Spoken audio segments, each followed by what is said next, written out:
1899 সালে পিআর বেলজিয়ামে শুরু হলো। 91টা দেশে কার্যকরী রয়েছে পিআর।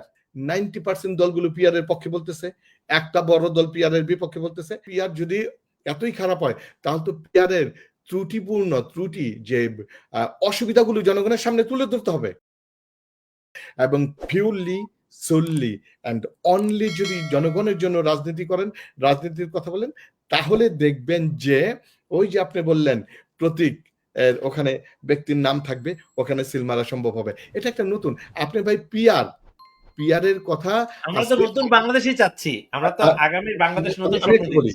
দেখেন 1899 সালে পিআর বেলজিয়ামে শুরু হলো। 91টা দেশে কার্যকরী রয়েছে পিআর। ফিনল্যান্ড, জার্মানি, মেক্সিকোর মতো দেশগুলো, উন্নত দেশগুলোতে। আমরা এই পিআর এখন আইসা কেউ বলতেছে আমি বুঝি না, এটা বুঝি না। আচ্ছা ভাই ঠিক আছে, আমি ধরে নিলাম এরকম বুঝি না। তাহলে এই যেহেতু অন্য সমস্ত দলগুলো মোরলেস 90% দলগুলো পিআর এর পক্ষে বলতেছে, একটা বড় দল পিআর এর বিপক্ষে বলতেছে, ওকে লেস আমরা একটু জনগণের কাছে দেখি আপনি পিয়ার নিয়ে একটা কয়টা সেমিনার করেছেন। আমিন বাইরিয়াটা দেখে আমার খুব ভালো লাগলো, সে একটা সেমিনার করতে যাচ্ছে, আমি সাধুবাদ জানাই।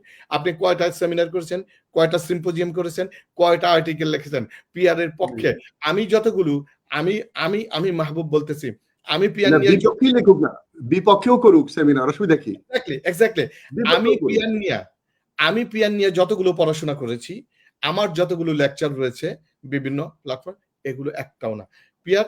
আপনি তো পিয়ার যদি এতই খারাপ হয় তাহলে তো পিআরের ত্রুটি যে অসুবিধাগুলো জনগণের সামনে তুলে ধরতে হবে, জনগণের সামনে তো তুলবেন। আপনি পিআর বুঝি না, পিআর খায় না, পিআর মাথায় দেয়, ঠিক আছে,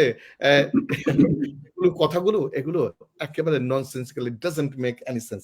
সবচেয়ে বড় বিষয়টা কি জানেন, আমি বলি, আমরা সবসময় ক্ষমতায় যেতে চাই, আমি ক্ষমতায় গিয়ে সবকিছু আমি কিং হব, আমি হালুয়া রুটি একা খাবো, অন্য কাউকে ভাগ দিব না। আপনি পিআর হলে তো ছোট ছোট দলগুলোর একটা রিপ্রেজেন্টেশন থাকবে, আপনি প্রত্যেকটা ভোটের মূল্যায়ন হবে, প্রত্যেকটা লোক কিছু কথা বলার সুযোগ পাবে পার্লামেন্টে।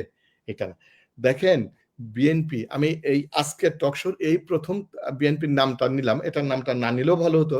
বিএনপি 91 এর পর বিএনপি কিন্তু কখনো এককভাবে সরকার গঠন করতে পারে নাই, করেছে সম্ভবত 2001 এর নির্বাচনে।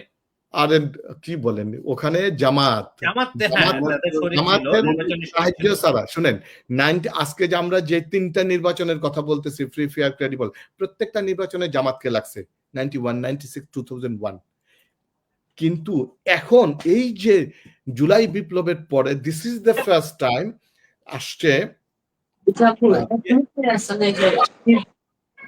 বিএনপির সামনে একটা অবারিত সম্ভাবনা যে আমরা এককভাবে রাষ্ট্র গঠন করব, এককভাবে সরকার গঠন করব, আমি যাব।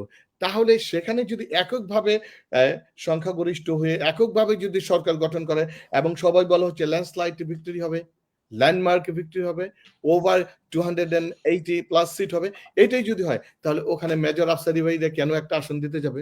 আমাকে বুঝান তো দেখি, কেন আরিফ বিল্লাহ ভাইরা একটা আসন দিতে যেতে হবে ওখানে? এটা তো পাগলেও বুঝে, আমি কি বোঝাতে পারতেছি? এটা পাগলেও বুঝে। ইট মিনস আমি আমার স্বার্থটাকে সার্ভ করতে চাই, আমি তো জনগণের স্বার্থটাকে সার্ভ করি না। আমরা যে কথায় কথায় বলি যে দেশের মালিক হচ্ছে জনগণ, আপনি জনগণের আজকে পর্যন্ত জনগণের কোন স্বার্থটাকে আপনি হাসিল করছেন 91 এর পর থেকে? এটাই যদি হইতো আপনি, তাহলে আজকে কেয়ারটেকারও বন্ধ হইতো না, আর এই যে নির্বাচন নিয়ে এত কামড়াকামড়ি এটা হইতো না। আমাকে শেষ করতে হবে, আমি 1 ঘন্টার প্রোগ্রাম অলরেডি, আমি 1 ঘন্টা 2 মিনিটে চলে আসছি। শেষ করে দিচ্ছি। আপনি যেই কথাটা দিয়ে শুরু করেছেন, আমি এতগুলো বক্তব্য দিলাম যে শুধুমাত্র ফান্ডামেন্টালি ক্যাটাগরিক্যালি আপনার আমার মস্তিষ্কের পরিবর্তন নিয়ে আসতে হবে, আপনার আমার চিন্তার পরিবর্তন নিয়ে আসতে হবে। আমি যে খাই রাজনীতি করি এটা থেকে বেরিয়ে আসতে হবে। এটা থেকে যদি বেরিয়ে আসতে পারেন তাহলে আপনি ভালো কিছু দিতে পারবেন, আদারওয়াইজ না। আদারওয়াইজ হচ্ছে আপনি যে দুর্নীতি ছিল আজকে, ওই যে মির্জা ফখরুল ইসলাম আলমগীর সাহেব বলছে যেখানে আগে 1 লাখ টাকা লাগতো ওখানে আজকে 5 লাখ টাকা লাগে। আপনি আপনার এলাকায় দেখেন না যে চাঁদাবাজি কি পরিমাণ বাড়ছে? যেখানে আগে 1 টাকা নিতে, এক সপ্তাহ আগে দেশ থেকে আসলেন, আপনি তো পরিস্থিতি দেখে নিজেই দেখে আসছেন।